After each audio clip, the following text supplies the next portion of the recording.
اللهم صل على محمد وعلى آل محمد كما صليت على إبراهيم وعلى آل إبراهيم إنك حميد مجيد. اللهم بارك على محمد وعلى آل محمد كما باركت على إبراهيم وعلى آل إبراهيم إنك حميد مجيد. قال الله تبارك وتعالى في القرآن العظيم والفرقان الحميد: أعوذ بالله من الشيطان الرجيم، بسم الله الرحمن الرحيم، ورفعنا لك ذکرک. محترم ناظم علاقہ جماعت اسلامی ہند علاقہ مراد آباد، ناظم ضلع سنبھل، امیر مقامی سرائے ترین اور شہر کی معروف شخصیت جناب حفیظ فلاحی صاحب اور جملہ اراکین جماعت، معزز حاضرین اور خواتین، اس وقت آپ کے سامنے جس موضوع پر اظہار خیال کرنا ہے وہ علامہ محمد اقبال کا شعر: قوت عشق سے ہر پست کو بالا کر دے، دہر میں اس میں محمد سے اجالا کر دے. صلی اللہ علیہ وسلم. ہم دیکھ رہے ہیں کہ پوری دنیا میں کفر نے اندھیرا پھیلایا ہوا ہے، باطل سر اٹھائے ہوئے ہیں. توہین رسالت کی ناپاک کوششیں گزشتہ زمانے سے آج تک ہوتی چلی آ رہی، اور توہین رسالت کی جسارت اور عصیان مختلف ممالک میں اور اب ہمارے ملک میں بھی کی جا رہی. خود جو لوگ رسالت مآب میں اس طرح کی جسارت کرتے ہیں وہ اپنا ہی نقصان کرتے ہیں.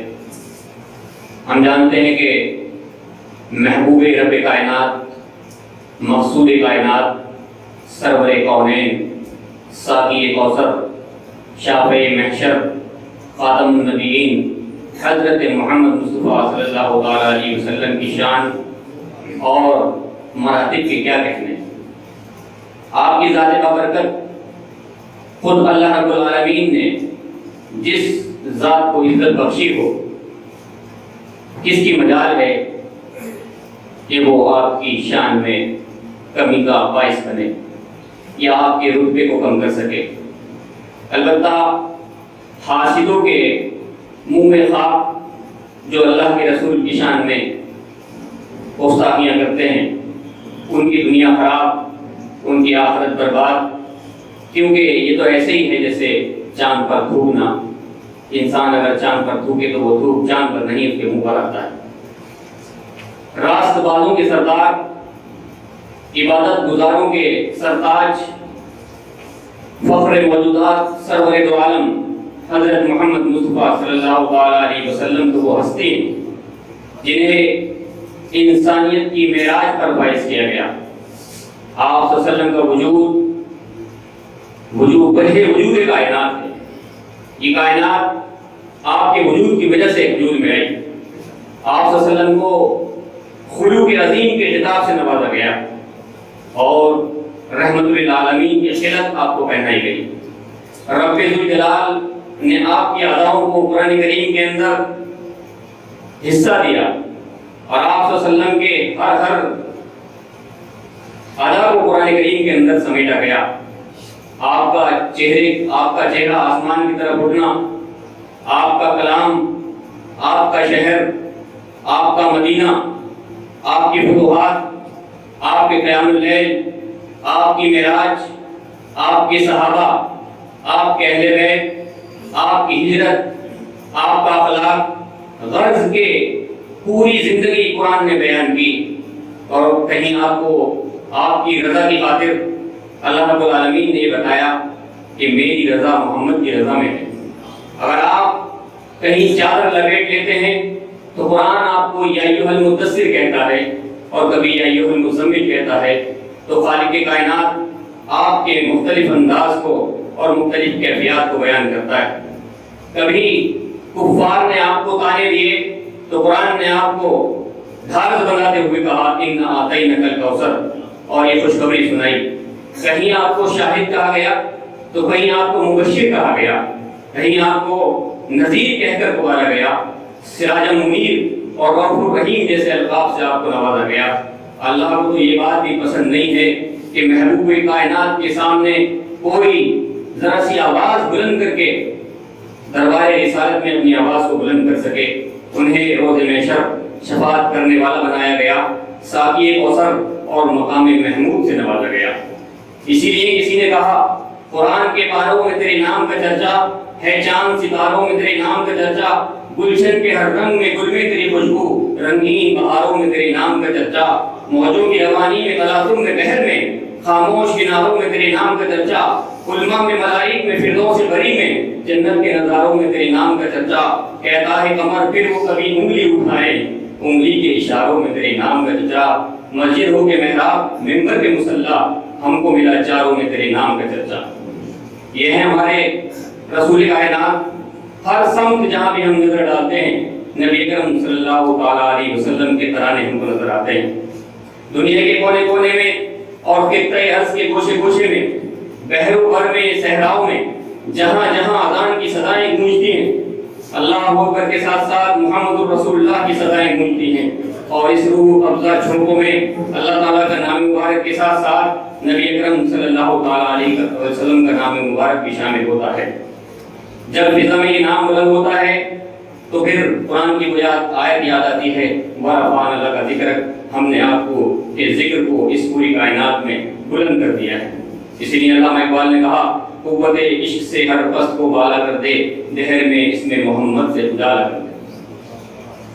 بلکہ علامہ اقبال نے اس سے آگے بڑھ کر کے بات کہی، اور اسی تسلسل میں جو اشعار انہوں نے کہے وہ بھی قابل غور ہیں۔ انہوں نے کہا کہ ہونا یہ پھول تو بلبل کا ترنم بھی نہ ہو، چمن دہر میں کلیوں کا تبسم بھی نہ ہو، نہ یہ ساقی ہو تو پھر میں بھی نہ ہو، تم بھی نہ ہو، بزم توحید بھی نہ ہو، دنیا میں تم بھی نہ ہو، خیمہ اخلاق کا استادہ اسی نام سے ہے، نرد ہستی تبش آمادہ اسی نام سے ہے، دشت میں دامن کوثر میں میدان میں ہے، بحر میں موج کی آغوش میں طوفان میں ہے، چین کے شہر مراکش کے بیابان میں ہے، اور پوشیدہ مسلمان کے ایمان میں ہے، چشم اقوام یہ نظارہ ابد تک دیکھے، رفعت شان رفعنا لک ذکر دیکھے۔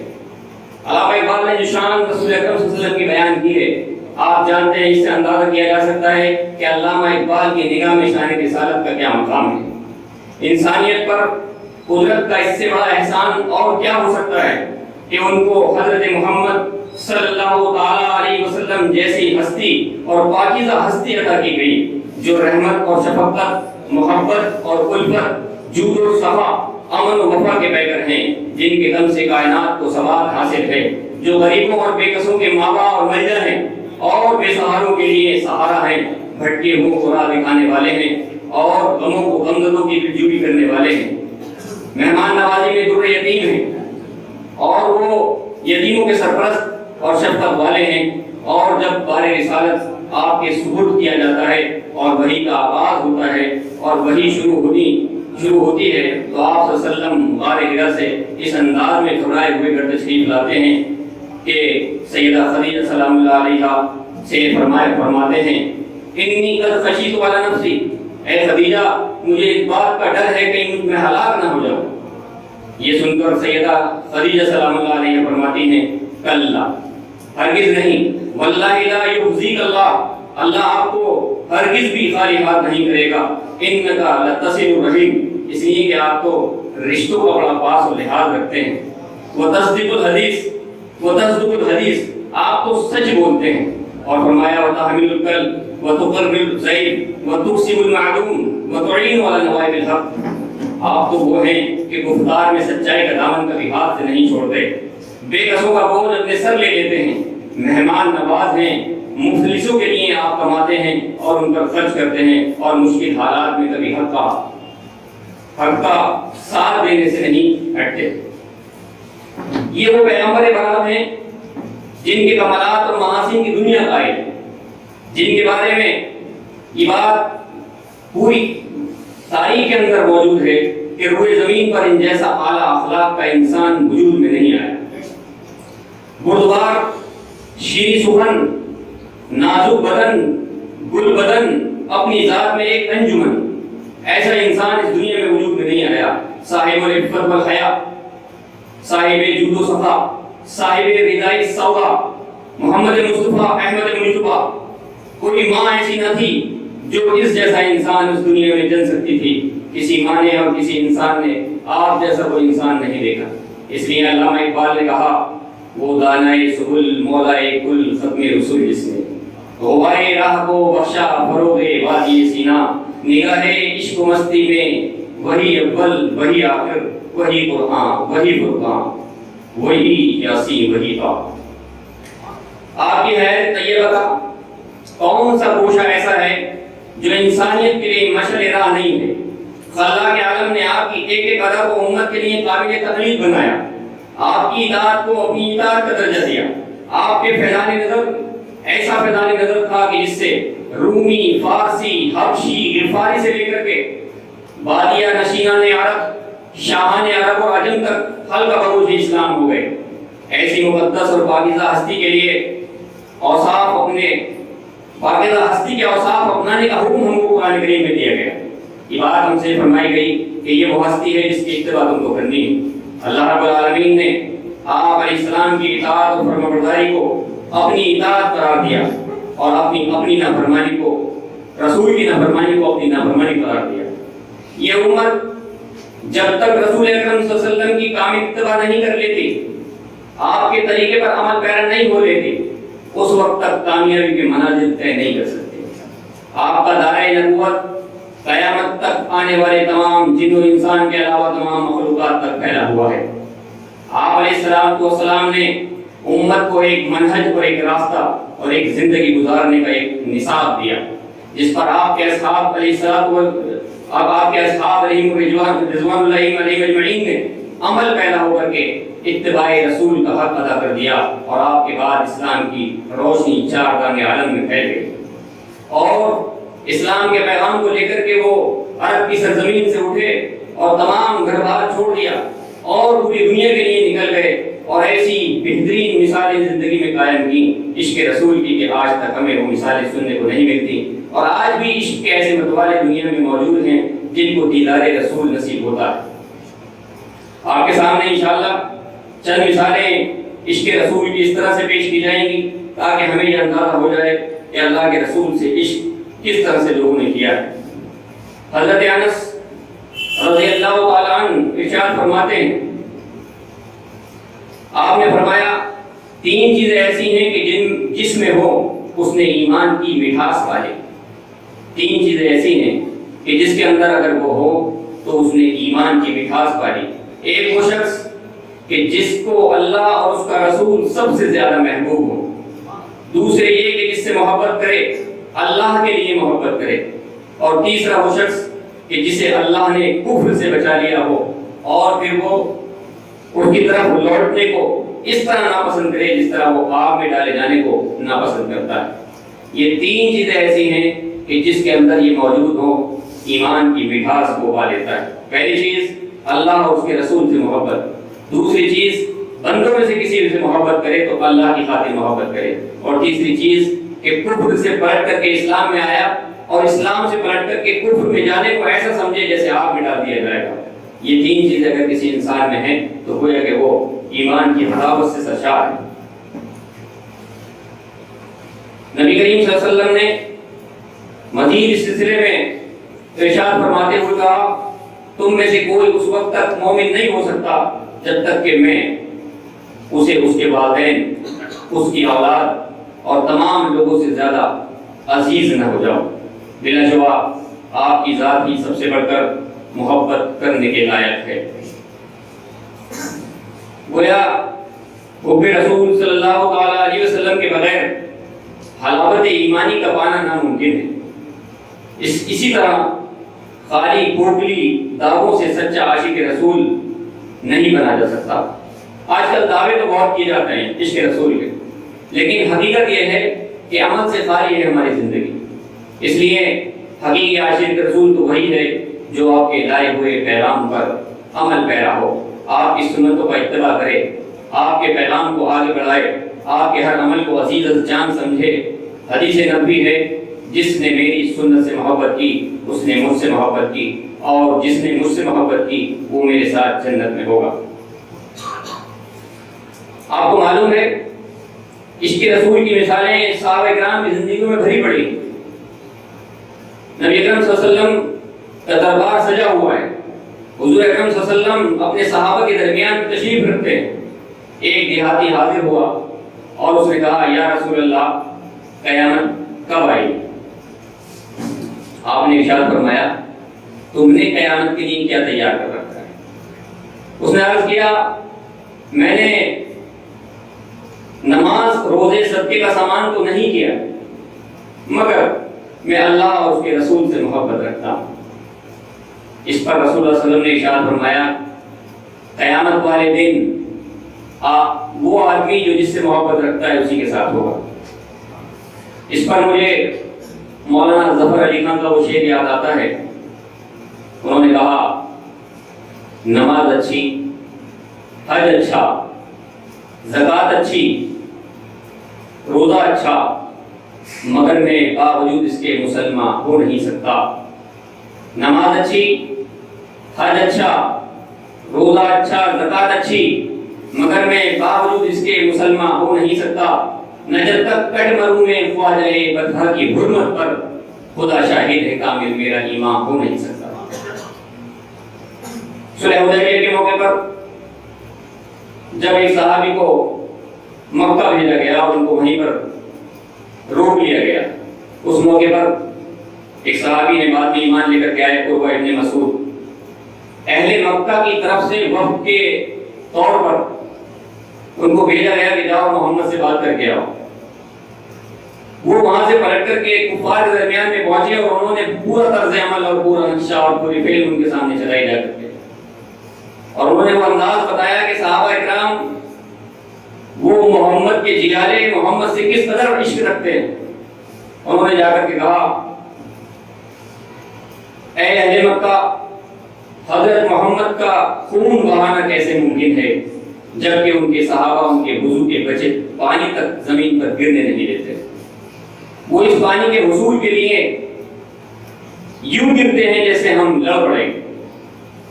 وہ آپ کے لعاب کو اپنے منہ پر مل لیتے ہیں، اور تعظیم کا یہ حال ہے کہ آپ کی طرف نظر اٹھا کر کے بھی نہیں دیکھتے۔ میں قیصر و کسریٰ کے ہاں بھی گیا ہوں، میں نے نجاشی کا دربار بھی دیکھا ہے، مگر اصحاب محمد صلی اللہ تعالیٰ علیہ وسلم کی جو تعظیم، اصحاب محمد نبی کریم صلی اللہ علیہ وسلم کی جو تعظیم کرتے ہیں، ایسی تعظیم میں نے کسی بادشاہ کے دربار میں اور کسی محل میں نہیں دیکھی۔ ایک دوسرے صحابی ہیں حضرت زید ابن دسنہ، عشق رسول کا عجیب مثال انہوں نے پیش کی۔ سامنے سولی پر چڑھانے کی تیاری کی جا رہی، سولی دی جانے کی تیاری کی جا رہی، زندگی کس کو پیاری نہیں ہوتی، موت سامنے ہو اور کوئی آفر پیش کیا جائے تو قبول کرنے میں کس کو آر ہوتا ہے، لیکن عجیب مثال ہے۔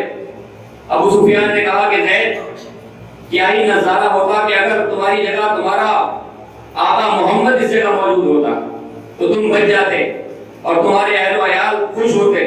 کیا تم پسند کرو گے کہ تمہارے ساتھ یہ معاملہ کیا جائے؟ زید نے کہا، اللہ کی قسم، میں تو یہ بھی پسند نہیں کرتا کہ میں اپنے اہل و عیال میں رہوں اور حضرت محمد صلی اللہ علیہ وسلم کے کانٹا بھی چوبے اور پھر سولی پر لٹک گئے۔ یہ ایسے جیالت ہے، ایسے لوگوں پر، عشق کی ان مثالوں پر نہ تو کوئی تنقید ہے، نہ کوئی تقلید ہے، نہ کوئی فتویٰ ہے اور نہ کوئی انتہا۔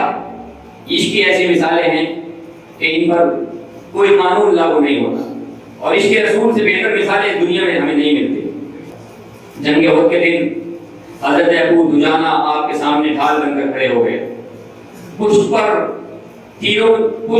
تیروں نے چھلنی کر دیا، اس قدر تیر ان کی پشت پر لگے، لیکن آپ سامنے سے نہ ہٹے۔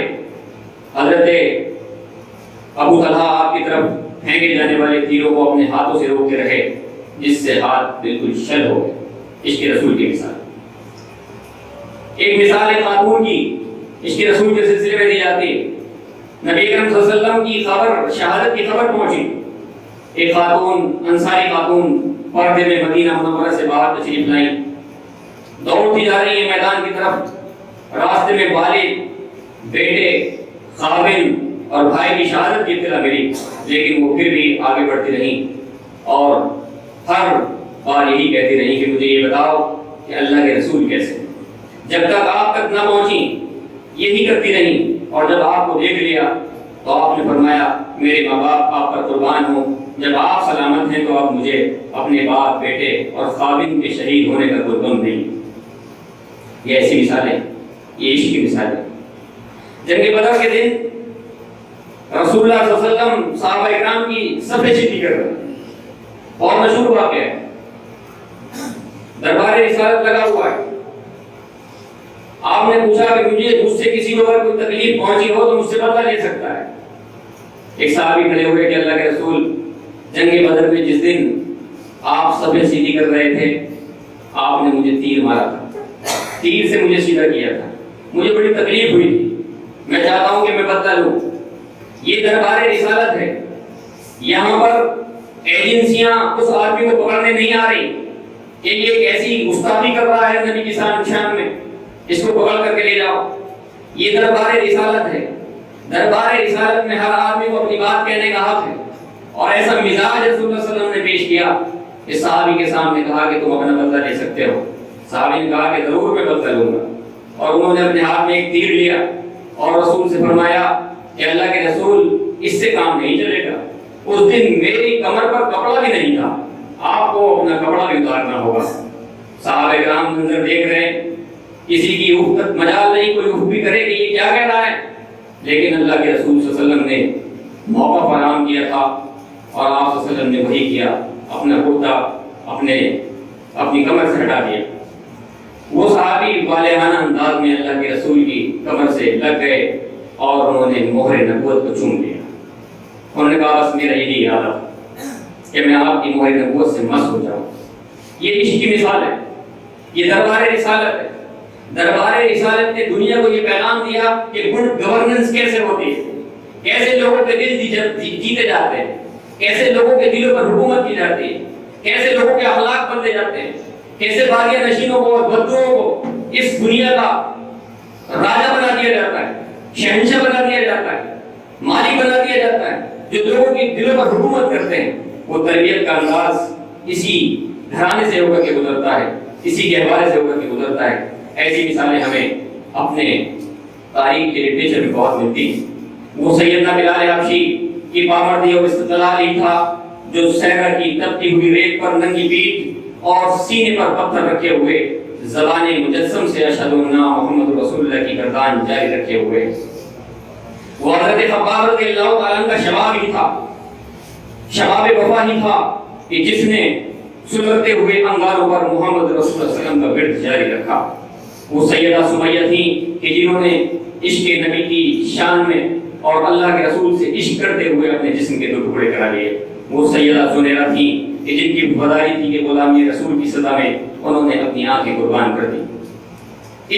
عشق رسول کمایا نہیں جاتا، عشق رسول دربار رسالت کی عطا ہے، اور یہ دربار رسالت سے عطا ہوتا ہے، یہ دربار نبی کی عطا ہوتی ہے۔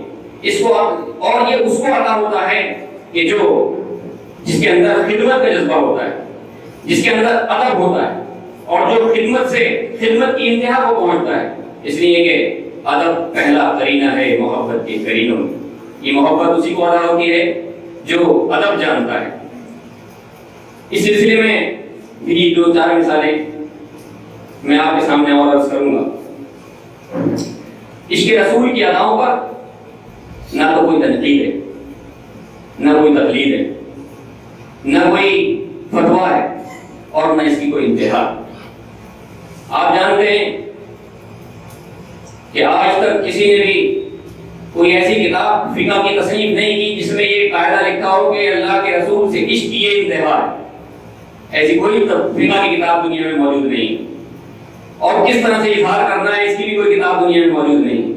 یہ تو الگ الگ انداز ہوتے ہیں عشق کے، اللہ کے رسول سے عشق کے، جن کی تقلید نہیں ہوتی، بس عجیب اور نرالے انداز ہوتے ہیں۔ غزوہ احد کا موقع ہے، رسول اللہ صلی اللہ علیہ وسلم کے دندان مبارک شہید ہو جاتے ہیں۔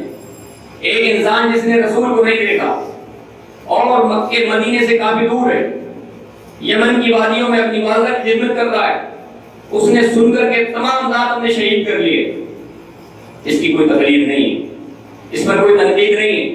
حضرت ابوبکر، عمر، عثمان والی نے کوئی تکلیف میں اپنے دانت نہیں توڑ لیے، اور فقہ کی کسی کتاب میں یہ نہیں لکھا کہ انہوں نے دانت توڑے غلط کیا، اس پر کوئی تنقید نہیں۔ لیکن یہ عشق کا عجیب انداز ہے کہ ایک انسان اللہ کے رسول کے عشق میں دو دانت ٹوٹے وہ سارے دانت توڑ لے۔ یہ مثالیں عشق کی مثالیں ہیں جو ہمیں اپنی تاریخ کے اندر ملتی ہیں۔ ایک صحابی نے اللہ کے رسول صلی اللہ علیہ وسلم کو کالی کمنی میں دیکھا، پھر دوبارہ کبھی ملاقات نہیں ہوئی، ساری زندگی وہ شخص کالا کپڑا پہنے رہا، اس لیے کہ میں نے اپنے رسول کو کالے کپڑوں میں دیکھا ہے۔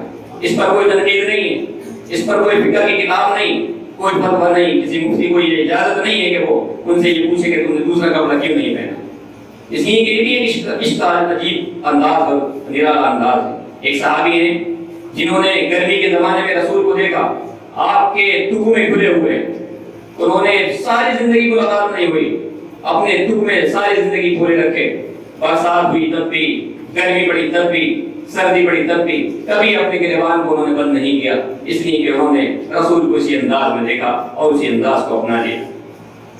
یہ اس طرح کی مثالیں ہیں کہ ہمیں اس بات پر ابھارتی ہیں کہ ہمیں رسول اللہ صلی اللہ علیہ وسلم سے ہر درجہ محبت ہونی چاہیے۔ اس کی نہ کوئی تقلید ہے، اس پر نہ کوئی تنقید ہے، اس پر نہ کوئی فتویٰ ہے۔ اس کے رسول کی اور بھی مثالیں آج کے زمانے میں بھی ہمیں ملتی ہیں، گزشتہ زمانوں میں بھی ہمیں ملتی ہیں۔ ایک بچہ تھا ایک کلاس میں، اس بچے سے اس کے کلاس میں سر نے کہا کہ ذرا سبق پڑھو۔ وہ کھڑا ہوا، اس نے ایک لائن پڑھی اور رک گیا۔ ٹیچر نے کہا آگے پڑھو، وہ آگے نہیں پڑھ رہا ہے۔ ٹیچر نے اس کی پٹائی کی، پٹائی کے بعد پیریڈ ختم ہو گیا، پٹائی کے باوجود اس نے نہیں پڑھا، پیریڈ ختم ہو گیا، انٹرول ہو گیا، دوبارہ کلاس لگی، اتفاق سے انہی ٹیچر کا پھر پیریڈ آ گیا، وہ کلاس میں آیا، انہوں نے پھر کھڑا کیا بچے کو، چلو پڑھو پھر سے۔ اب کہ اس نے پوری لائن پڑھ دی۔ اب وہ ٹیچر حیرت میں پڑ گیا کہ یہ بتاؤ بیٹے کہ جب میں نے تم سے پہلی مرتبہ یہ جملہ پڑھنے کے لیے بولا تم نے آگے پڑھا نہیں، یہاں تک کہ پٹائی ہو گئی تب بھی تم نے نہیں پڑھا، اور اب تم نے بغیر پٹائی کے پڑھ دیا۔ اس بچے نے جواب دیا کہ جس جملے پر میں جا کر روکا تھا اس کے آگے محمد رسول اللہ لکھا ہوا تھا۔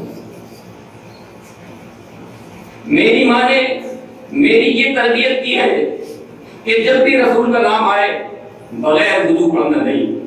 میری یہ جرت نہیں ہے، میرے اندر یہ طاقت نہیں ہے کہ میں اپنے رسول کا نام لوں اور میں پابند نہ ہوں۔ یہ مثالیں آج کے زمانے کی مثالیں۔ علامہ اقبال کے بیٹے جاوید اقبال نے ایک کتاب لکھی زندہ روح،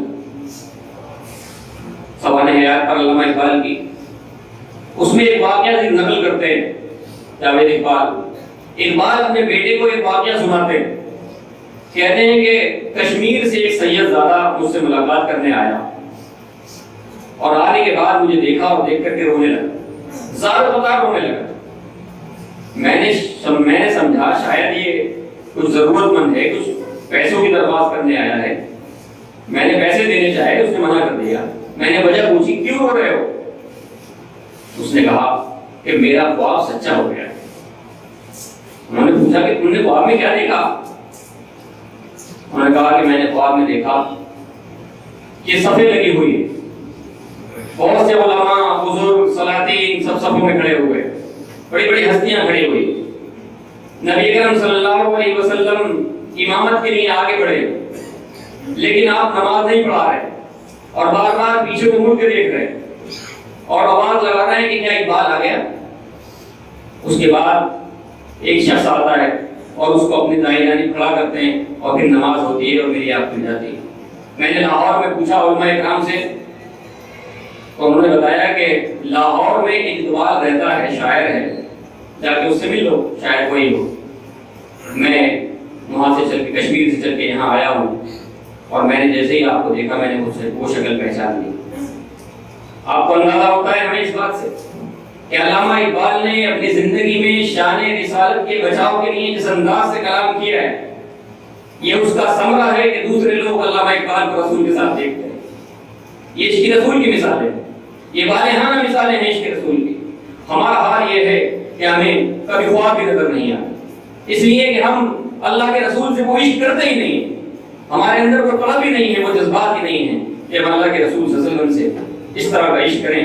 یہ عشق مصطفیٰ ہی تھا کہ جس کی بنا پر جلتے ہوئے انگاروں اور تپتے ہوئے صحراؤں پر لیٹنا آسان ہو گیا۔ آج اسی جذبے اور عشق کی ضرورت ہے۔ قوت عشق سے ہر پست کو والا کر دے، دہر میں اس میں محمد سے اجالا کر دے۔ میرا وقت پورا ہو چکا ہے، بس میں اپنی آخری بات پر اپنی بات کو ختم کرتا ہوں۔ وہ سرکار دو عالم صلی اللہ تعالیٰ علیہ وسلم، خاتم النبیین محمد مصطفیٰ صلی اللہ علیہ وسلم کا کامیاب طریقہ ہی تو ہے جو دنیا اور آخرت کی کامیابیوں کے راستے کھول دیتا ہے۔ مگر آج کا مسلمان جدت پسندی کے ایسے رسیا ہو گئے ہیں کہ وہ نئے رہرو، نئے رہبر، نئے لیڈر اور نئی منزل کی تلاش میں لگے ہوئے ہیں، جبکہ ہماری پرانی منزل ان سب سے منزلوں سے زیادہ صحیح اور بہتر تھی۔ پرانی راہ کیا کھودی کہ اب منزل نہیں ملتی۔ کاش مسلمانوں نے لذت آشنائی کو پانے کی فکر کی ہوتی تو نہ صرف صحرا اور دریا ان کو ٹھوکر سے دونیم ہوتے، بلکہ سمٹ کر پہاڑ بھی ان کی ہیبت سے رائل ہو چکے ہوتے۔ اب وہ وقت آ گیا ہے کہ ہم اپنے اندر وہ جذبات لے کر کے اٹھیں کہ وہ جس کے دل میں نہ ہو آبروئے ختم رسول، تو رکھنا فرض ہے اس بے حیا سے کینہ مجھے۔ سو مسلمانوں، وقت آ گیا ہے کہ اٹھو اور بیدار ہو جاؤ اس پیغام کے ساتھ کہ قوت عشق سے ہر پست کو والا کر دے، دہر میں اس میں محمد سے اجالا کر دے۔